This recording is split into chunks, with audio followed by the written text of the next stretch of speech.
Di ba? Kaya, huwag na natin itrigarin na hindi pagkatagpo ni Paolo at ni Janine. Dahil nga, hindi naman talaga sila tinandahan ng maging sila. At tandaan nyo, never silang umamin na naging sila. Correct, oo. Di ba?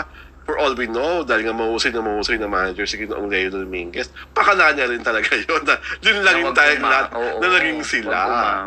Di ba? At ako sa akin, basta kami dito sa The City Show, happy po kami sa friendship at kung ano man ang relationship na meron ngayon si Kim at si Paolo. Ang hirap po kasi na may mga ibang tao na parang pinupush silang magmadali. Di ba? Pinupush silang umamin na. Correct. Di ba? Huwag muna natin silang madaliin. Kasi kung parang hindi hinog sa pilit, tama ba ako? Oo, tama. Di ba? Saka tandaan nyo, may nakaline up ang movie. Correct. Diba? Ano, sino ba yung director na ba yung movie na yun? Wala pa. Hindi ko pa yung detalye nung... Pero sure na may movie, di ba? Alam ko niluluto na nga yung kasi ang daming clamor, di ba?